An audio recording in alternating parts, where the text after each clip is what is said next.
stroke from the captain. Upish and taken is it? 0. Big shout, looks close, he's got it! फिर से 0. Kohli is finished. Team से निकालना पड़ेगा उसे ताकि वो रिटायरमेंट ले ले. ये नई टीम की लिस्ट है, साइन करो. क्या कोहली को निकाल दिया है या फिर कोहली ने बोला है कि मैं वनडे से रिटायरमेंट ले रहा हूँ? अगर नहीं तो ये फिर ये क्यों वीडियो ऐसा बना रहा है? इनके जैसे सोशल मीडिया इन्फ्लुएंसर की वजह से ही बेचारे अजीत अगरकर गाली खाते होंगे. नहीं, अगर कोई इनको पहचानता नहीं होगा ना तो उनको यही लगेगा कि कोहली को अजीत अगरकर जी ने निकाला था. ऐसा कौन सिलेक्टर होगा जो अपने ही सिलेक्ट किए गए खिलाड़ी ना चले तो उसके ऊपर हंसेगा? वहाँ पे हम सीरीज हारने पे हैं और तुम लोकल बंदे से भी पूछोगे ना तो वो भी नहीं हंसेगा कि कोहली आउट हो गया तो उसके हंसेंगे. क्रिटिसाइज करेंगे पर उसके ऊपर हंसेंगे नहीं. सर आप इंडियन टीम के सेलेक्टर होके ऐसा बोल रहे हैं? आई मीन 1-2 मैच में ऐसा हो जाता है. अरे सीरीज गई हाथ से, स्पॉन्सरशिप रेट हाफ करनी पड़ी. कोहली अगले मैच में नहीं खेलेगा. ओके सर, साइन करो फटाफट. पता नहीं था टीम के सेलेक्टर्स भी प्लेयर्स को इतना जल्दी यूज एंड थ्रो करते हैं. इससे पहले जो 22 मैचेस खेले हैं उसमें 400 और 950 हैं कोहली के. शायद वो भूल गए आप. क्रिकेट गेम नहीं बिजनेस है. और ऐसे ही विराट 0 पे आउट हुआ तो उसके नाम की स्पॉन्सरशिप मिलना ही बंद हो जाएगी. इससे अच्छा ट्राइंग न्यू कॉम्बिनेशन बोल के उसे टीम से निकाल देंगे ताकि उसके नाम की स्पॉन्सरशिप भी आती रहेगी और हमारी जेबी भी बढ़ती रहेगी. तो साइन कर चलती मेरी. और कोहली ने भले ही अपनी मर्जी से वर्ल्ड कप जीत के रिटायरमेंट लिया हो, पर हम कौन होते हैं उनका मानने वाले? पर फिर भी हम तो यही मानेंगे कि उनको निकाल दिया है. विराट रोहित कौन होते हैं कि हम उनकी बात मान ले? अगर कहीं सच में अजीत अगरकर जी ने ये वीडियो देखी होगी ना, मैं ये नहीं मानता हूँ, मैं आपको सीरियसली लेता नहीं. तो वो भी सोचते होंगे कि साला मैंने तो ऐसा कुछ बोला ही नहीं था. और मेन बात कि मुझे तो सिर्फ सैलरी ही मिलती है. मैं ये साइन नहीं कर सकता. साइन कर मिस्टर सेक्रेटरी, वरना आज ही तेरी नौकरी गई. फिर कल तेरी जगह कोई और आएगा जो साइन ज़रूर करेगा. ठीक है सर, आखिरी मौका प्लीज़. अगर अगले मैच में कोहली ने 50 मार के टीम को नहीं जिताया तो मैं आपके इस पेपर पे साइन कर दूँगा. भले ही इंडियन टीम में ऐसा कुछ ना चलता हो, पर फिर भी हम तो वीडियो बनाएंगे. हमें क्या, हमें तो व्यूज आते हैं ना. फिर भले ही किसी की इज्जत जाए, हमें क्या, हमें तो व्यूज आते हैं ना. संजीव, तो एक दिन तो नौकरी पे आता नहीं है. जब भी आता है तब भी इस बच्चे के क्रिकेट के पीछे पागल होया रहता है. तू एक काम कर, तू बच्चे को क्रिकेट ही खिला. कल से नौकरी पे मत आना. ये जैसा मत कीजिए सर.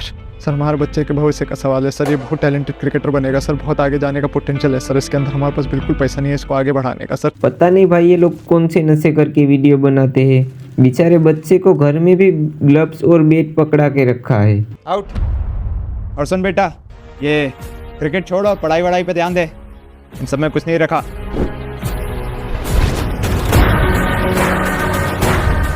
अंकल आप टेंशन मत लीजिए. ये लीजिए 5 लाख का चेक. अरे कुलदीप भैया, आप कौन? अंकल मैं कौन? देखो तुम्हारी कंपनी थी तो तुमने उसको निकाल दिया, पर उस बच्चे के हाथ से बैट क्यों छीन रहे हो? और बच्चे का एटीट्यूड तो देखो, अभी के अभी खा जाएगा किसी को. ऐसा कॉन्फिडेंस तो मेरे पास भी नहीं है. जैसे ही कुछ बोलने से आता हूँ ना तभी याद आ जाता है कि भाई ये नहीं कर पाया तो 4 लोग क्या सोचेंगे. अभी ये बताने का वक्त नहीं है. बस ये समझ लीजिए कि एक वक्त मेरा भी वैभव की तरह ही हाल था. टैलेंट था लेकिन कोई फाइनेंशियली सपोर्ट करने के लिए नहीं था. मैं नहीं चाहता कि इस देश के किसी भी और बच्चे के साथ ऐसा हो. ये लीजिए.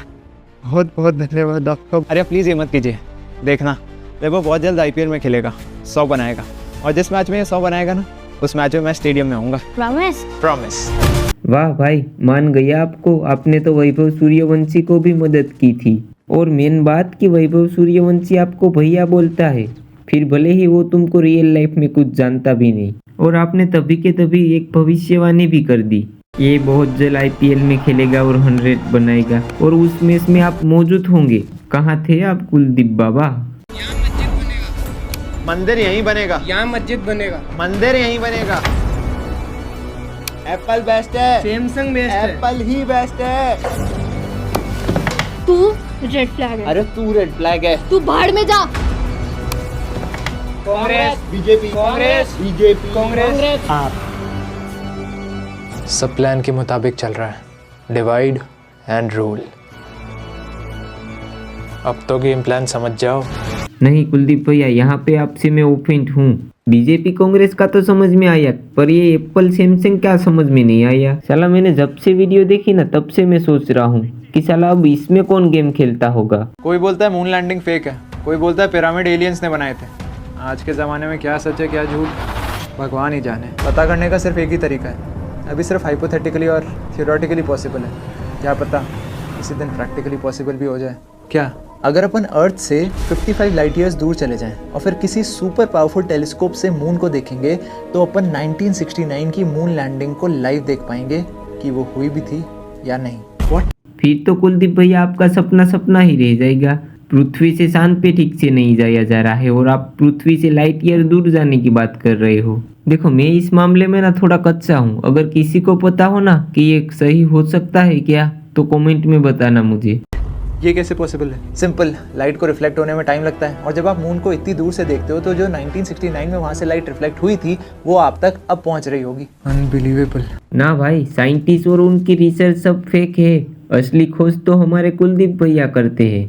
आज बताया कि टाइम ट्रैवल हम कैसे कर सकते हैं और कल अगली रील में कुछ और बताएंगे। डे बाय डे आगे बढ़ते जा रहे हैं कुलदीप भैया। हाँ, बस ये नहीं बताया कि 55 ईयर्स दूर कौन ले जाएगा हमें। आज हाइपोथेटिकली सही, लेकिन ये सुनने में इतना क्रेजी लगा कि कोई ऐसा तरीका है जिसके अंदर हम अपने पास्ट को जाके वापस पूरा देख सकते हैं। और आज ये हाइपोथेसिस है, हो सकता है कुछ हजार साल बाद ये बातें एक रियलिटी भी बन जाए। हाँ क्यों नहीं, अगर आपने खोज की है तो हम हाइपोथेटिकली भी जाएंगे। रियल में तो अभी कुछ बोल नहीं सकते पर हाइपोथेटिकली तो सही हम जा तो पाएंगे। हाँ, बस रियल में कुछ कह नहीं सकते। अगर हाइपोथेटिकली जाना है ना तो तुम्हें कुलदीप भैया पहुंचा देंगे। रिपोर्ट लिखवानी थी सस्पेंसफुल डेथ की।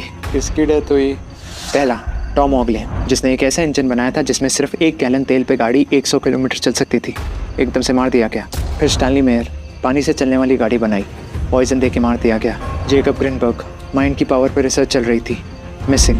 जिम ग्रे, ऐसा कंप्यूटर सिस्टम बनाया जो दुनिया बदल सकता था, गायब। कुलदीप भैया ये सब रिपोर्ट लिखवाने के लिए आपको विदेश जाना पड़ेगा क्योंकि ये सब यहाँ पे गायब नहीं हुए थे।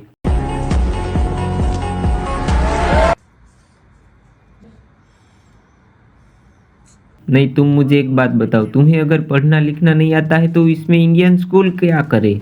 तुम्हारे हाथ पकड़ के और पैर पकड़ के तो नहीं कहेंगे कि भाई तू पढ़ ले और सीख जा सब कुछ। और तुम्हें अगर कंपैरिजन करना है तो गुकेश का करो और उसके बाद भी एक लड़का आया था उसका करो, उसमें तो इससे ज़्यादा ही दिमाग लगता है। जो चीज़ जिसी ने बचपन से की है उसमें वो अच्छा होता है, इसलिए वो अच्छा कर पाता है। इसमें इंडियन स्कूल का क्या लेना देना।